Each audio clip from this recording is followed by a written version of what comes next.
Mis amigos, es un gusto enorme una vez más poder estar aquí, una vez más compartiendo las meditaciones. Una disculpa ahí por el motivo de que 2 días no estuve subiendo meditaciones. He estado un poquito ocupado. Recuerden que estamos en campañas para acá, para Ensenada, acá para San Quintín. Así que, mis amigos, por aquí estamos para la meditación del día de hoy, 24 de abril. Vamos a dar inicio, no sin antes pedirles que por favor inclinemos el rostro para tener una palabra de oración. Así es de que oremos. Bendito Dios, gracias Señor, porque nos das la vida, porque nos das salud, porque podemos, Señor, estar en este momento, en esta mañana, Señor, enriqueciéndonos de tu palabra, buen Dios.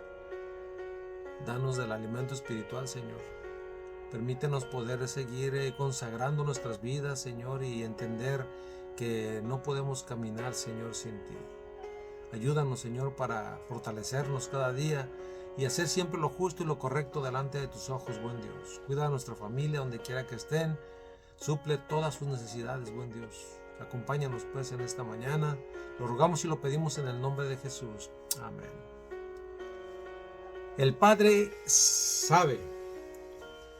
Vamos a leer el libro de Lucas 12, 29, 31. No anden afligidos buscando qué comer y qué beber, porque todas estas cosas son las que preocupan a la gente del mundo. Pero ustedes tienen un Padre que ya sabe que las necesitan. Ustedes pongan su atención en el reino de Dios y recibirán también estas cosas. El retrato que nos presenta el pasaje de hoy tiene una enseñanza clara. Dios sabe qué es lo que necesitamos y Él es el mejor proveedor que existe para proveernos lo necesario. Ahora bien, tenemos que tener cuidado de no confundir necesidades reales con necesidades creadas, es decir, con deseos que tenemos pero que no constituyen una necesidad. Cuando vamos detrás de esas cosas que realmente no son necesarias para la vida y la práctica de la fe, nos afligimos, nos preocupamos, les prestamos atención exclusiva y nos obsesionamos. Eso nos vuelve ansiosos por el futuro y por la forma en que supliremos lo que creemos que nos falta cuando en realidad ni siquiera nos falta, pues estamos completos. No es necesario que estemos ansiosos por nada. Por su naturaleza compasiva, Dios tiene cuidado de toda su creación. Es Dios quien alimenta las aves. De igual manera, también tendrá cuidado de ti, que vales mucho más que un ave. Dios es el ejemplo proveedor porque Él es el dueño de todo y puede hacer lo que quiera en los cielos, en la tierra y debajo de la tierra. Salmos 135, 5, 6. No puedes tener una necesidad que Él no tenga recursos para suplir, ni puedes estar en una situación que escape de su control. Mientras Dios suple tus necesidades, es importante que estés concentrado en lo más importante, que es buscarle. Hay un orden de importancia en todas las cosas y por eso debe existir prioridades en tu vida. Buscar a Dios es más importante que todo lo demás. No descuides a Dios para dedicar la mayor parte de tu vida a buscar lo material.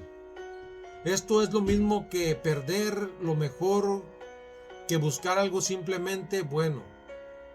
Muchas personas malgastan su vida en el afán por lo material y suponen que Dios será tan bueno que al final les dará la vida eterna. Aunque descuidaron buscar lo esencial, la Biblia nos dice que Dios espera que busquemos el reino de los cielos primero, lo espiritual, y Él ha prometido que suplirá lo de menor importancia. Lo material es función de necesidades reales, no inventadas. No te aflijas, no te afanes. No te preocupes con lo que no tienes. Preocúpate por obtener la fe. El Padre sabe, el Padre responde. Búscalo y vivirás. Amós 5:4. ¿No te parece excelente este plan, mis amigos hermanos? Es tan placentero poder dedicarle el tiempo a Dios y dejar todas las necesidades que Él suplirá cada una de ellas cuando tú le buscas a Él primero. Dice su palabra: buscar el reino de los cielos y su justicia, y todo lo demás os va a ser dado por añadidura. Así que busquemos a Dios siempre en oración, en su palabra, y compartamos el mensaje todos los días. Miércoles 24 de abril, el lucero de la Reforma. Vamos a estudiar esta mañana el libro de Salmos 19:7 al 11 y 119, 140 y 162. Vamos a leer también el libro de Jeremías, capítulo 15, versículo 16. ¿Qué actitudes similares tuvieron David y Jeremías hacia la palabra de Dios, que fueron en realidad la piedra angular de la Reforma? Muchas personas ahorita en la actualidad buscan reformas tratando de aumentar o alimentar más el contenido de la palabra de Dios en la Biblia, y le ponen o le hacen decir cosas a la Biblia que la Biblia no dice. Lo hemos platicado en muchas temas, meditaciones que hemos tenido a lo largo de este programa. La reforma principal, y no le busques más pies al gato, dice por ahí un dicho. La reforma principal, la que debes de implementar, es la que vino a hacer Jesucristo, poniendo el ejemplo de cómo iba a ser compartido el evangelio. Esa es la reforma. No busques más reformas. La reforma es en tu vida personal, en las cosas que estás haciendo mal, que debes de cambiar. Ahí es donde debes de reformar. La Biblia no necesita reformarse en sí. El ejemplo de Jesucristo, que dejó claro el cómo debemos servir a otros, el cómo debemos de buscar suplir necesidades, dar una palabra de aliento, no necesariamente económica, sino dar una palabra de aliento, un abrazo, un apretón de manos. A veces es suficiente para que tú puedas ir y reformarle la vida a alguien. Jesucristo mismo suplía necesidades, buscaba a las personas como alguien quien quería ayudarles, y luego les invitaba a seguirle. El libro de Salmos nos dice en capítulo 19, versículos 7 al 11: la ley de Jehová es perfecta, que convierte el alma. En testimonio de Jehová es fiel, que hace sabios a los sencillos. Los mandamientos de Jehová son rectos, que alegran el corazón. El precepto de Jehová es puro, que alumbra los ojos. El temor de Jehová es limpio, que permanece para siempre. Los juicios de Jehová son verdaderos, todos justos. Deseables son más que el oro y que la plata, y más que mucho oro refinado o afinado, y dulce más que la miel, que la que destila el panal. Tu siervo es además amonestado con ellos, en guardarlos hay grande galardón. Salmo 119, 140 y 62, dice el 140: sumamente pura es tu palabra, y el alma y la ama tu siervo. El 162 nos dice: me regocijo en tu palabra como el que haya muchos despojos. Jeremías 15:16: fueron halladas tus palabras y yo las comí, y tu palabra me fue por gozo, y por alegría de mí cruzaron. Porque tu nombre se invocó sobre mí, oh Jehová, Dios de los ejércitos. Cuando uno de los reformadores se regocijaba o se regocijó en la palabra de Dios, se alegraban en hacer la voluntad de Dios. Amaban su ley. Una de las verdades fundamentales más significativas de la Reforma fue el gozo que producía el estudio de la Escritura. El estudio de la Biblia no era una tarea laboriosa, no era un ejercicio legalista, no era un requisito rígido, sino un deleite. Mientras estudiaban las Escrituras, eran transformados por el poder del Espíritu Santo. El carácter de Wilsef es un testimonio del poder educador y transformador de la Santa Escritura. A la Biblia debió él todo lo que fue. El esfuerzo hecho para comprender las grandes verdades de la revelación importante, la lozanía y el vigor y todas las facultades. Expande la mente, aguza las percepciones y madura el juicio. El estudio de la Biblia ennoblece como ningún otro estudio el pensamiento, los sentimientos, las aspiraciones. Da constancia en el propósito de la paciencia, el valor, la perseverancia. Refina el carácter, la santidad del alma. Un estudio serio ser reverente en las Escrituras, al poner la mente de quienes se dedican a él en el contacto directo con la mente del Todopoderoso, daría al mundo hombres de intelecto más robustos y más activos, como también de principios más nobles, de los que puede resultar de las más hábiles enseñanzas que puede darte la filosofía humana. El libro de Timoteo, 2, 1 al 3. ¿Qué consejos dio el apóstol Pablo a Timoteo en lo referente a compartir la palabra de Dios?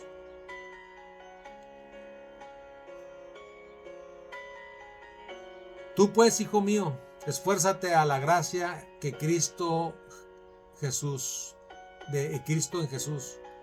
Lo que has oído de mí ante muchos testigos, esto encargan hombres fieles que sean idóneos para enseñar también a otros. Tú pues sufre penalidades como buen soldado de Jesucristo. La verdadera palabra de Dios y el gozo de la salvación en Cristo llenaba tanto el corazón de los reformadores que tenían que compartirlos. John Wycliffe decidió en su vida traducir la palabra de Dios al inglés solo por 2 razones.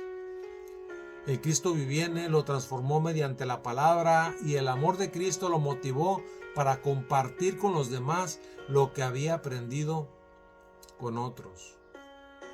Este hombre sabía más bien muy poco de la Biblia, pero la transformó en el lenguaje de inglés. Aunque falleció antes de que Roma llegara a él, sin inmutarse, él desterró sus restos. El papado hizo con sus escritos y los quemó y los arrojó sus cenizas al río. Pero así como las cenizas, el agua dispersaron las cenizas, así también la palabra de Dios, el agua de vida, se expandió a lo largo y ancho como resultado de su obra. Así lo usó Dios, el lucero de la reforma. Es interesante, mis amigos, cómo el enemigo siempre se ha encargado de dañar. Ayer simplemente teníamos la predicación cómo el enemigo utilizó a Judas para entregar a su maestro. Y aun cuando el Espíritu Santo siempre estuvo tratando de reformar a este hombre, el enemigo venció. Y la trágica historia de Judas al ir a ahorcarse fue el resultado de la aflicción, del sufrimiento que le llevó después de que había hecho ese acto tan malo. La reforma es independiente, es personal. Vamos a leer el espíritu de profecía, cómo nos da una vislumbre un poco más extensa de lo que es una reforma. En el siglo XIV surgió en Inglaterra la estrella matutina de la reforma con el personaje de John. Fue el heraldo de la reforma no solo por Inglaterra, sino para toda la cristianidad. En ella, John encontró lo que antes había buscado en vano. Vio allí una revelación del plan de la salvación y a Cristo como el único abogado del hombre. Descubrió que Roma había abandonado el sendero señalado por la Biblia para seguir las tradiciones humanas y se entregó así él mismo al servicio de Cristo y se decidió proclamar las verdades que había descubierto. La mayor obra de su vida fue la traducción de la escritura en inglés. Fue una de las primeras traducciones completas de la Biblia a ese idioma que se haya hecho jamás. La gente de Inglaterra recibió la Biblia en su propio idioma. De ese modo, la luz de la palabra de Dios comenzó a proyectar sus brillantes rayos en medio de las tinieblas. Una mano divina estaba preparando el camino para la gran reforma. El valor de la gente humano se sentía de acuerdo con la capacidad que tiene el corazón para conocer y comprender a Dios. Tú pues, hijo mío, esfuérzate en la gracia que es Cristo Jesús. Lo que has oído de mí ante muchos testigos, esto encarga a hombres fieles que sean idóneos para enseñar también a otros. Tú pues sufre penalidades como buen soldado en Jesucristo. Esto nos dice en Timoteo, 2 de Timoteo 2, 1 al 3. El mayor beneficio posible se obtiene por medio del conocimiento de Dios, y esta es la vida eterna, que te conozcan a ti, el único Dios verdadero, y a Jesucristo a quien ha enviado. Juan 17:3. Es emocionante poder ver las promesas que Dios tiene en su palabra al compartir tú la palabra de Dios y tú te gozas en él, pero el resultado es único. Este conocimiento es la fuente secreta de la cual fluye todo poder. Es a través del ejercicio de la facultad de la fe se nos habilita para recibir la práctica de la palabra de Dios. Fueron halladas tus palabras y yo las comí, y tu palabra me fue por gozo y por alegría de mi corazón, porque tu nombre se invocó sobre mí, oh Jehová, Dios de los ejércitos, dice Jeremías 15:16. Se abrió ante mí la palabra de Dios y la vi rodeada de luz hermosísima y sorprendente. Fueron pasando página tras página y leí las misericordiosas invitaciones y la palabra de súplica al buscar la gloria y la voluntad de Dios. Y todas las demás cosas serían añadidas. Buscar primeramente, conocer a Dios antes que nada. Escudriñar las Escrituras, alimentaos de la palabra de Cristo, que son espíritu y vida, y vuestro conocimiento aumentará y se expandirá. Estudiad vuestra Biblia. No estudies la filosofía contenida de muchos libros, sino estudia la filosofía de la palabra de Dios viviente. Otras producciones literarias tienen poca importancia cuando no se comparan con esta. No pongáis en vuestra mente tantas cosas vulgares que no satisfacen. En la palabra de Dios se despliega un rico banquete ante vosotros. Es la mesa del Señor abundante, provista, donde podéis comer y satisfaceros, dice la hermana de White en sus escritos del Espíritu de Profecía. Mis amigos, mis hermanos, esta es la meditación de esta mañana. Espero en Dios que tenga mucha bendición para tu hogar, para tu vida, y que puedas compartir la palabra, que la reforma venga en ti primero que nada, para que pueda ser reformado tu corazón, tu mente, y también tu reforma vaya en la predicación del Evangelio. Que Dios me les bendiga grandemente. No olviden suscribirse al canal, compartan, denle like y nos vemos mañana en la próxima. Como siempre les recuerdo, mi nombre es Arturo Sánchez. Nos vemos en la próxima. Chao, chao.